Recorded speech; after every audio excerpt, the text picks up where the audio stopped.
it makes you a much more dangerous person. And I think that was the flip that I've had repeatedly shown to me in my life that allowed me to take the step that I was afraid to take.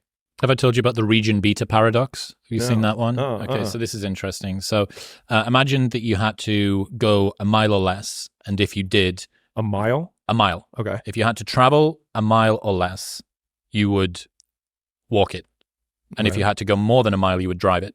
Okay. So paradoxically, you would go 2 miles quicker than you would go 1 mile. Uh-huh.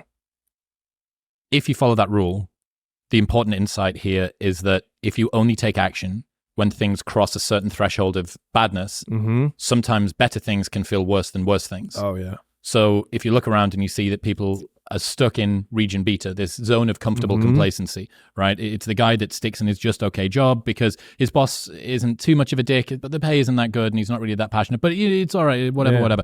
The person that stays in the acceptable relationship, they're not that fired up, but they're not really in love and their partner's not really got much alignment with their interests. Or the person that stays in a crappy apartment and there's a bit of mold in the ceiling, but it's cheap and it's in a good area of town or whatever.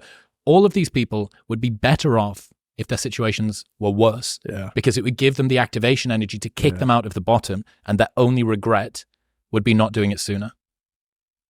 Dude, I love that.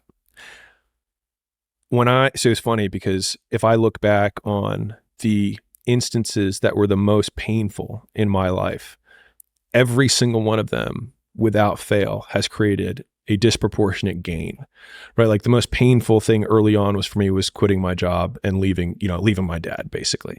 And then that created my first business and the gyms and all of that stuff.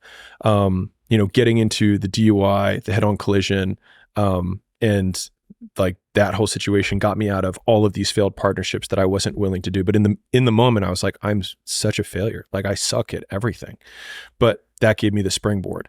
When I lost everything the first time after that, that then gave me like the idea that I needed to change the business model around, right? And that's what switched me into the licensing model, right? And so like each of these times, and then that became, the first real fortune. This is kind of like alchemy. Yeah.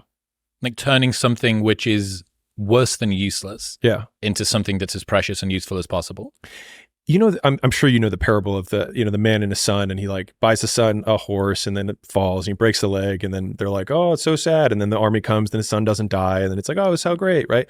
And so it's one of those really interesting ones where like whatever negative situation, and this is probably good for the audience, but like if you think back to all the negative situations you had, like the really, really bad ones, when you expand the time horizon, most times they become net wins.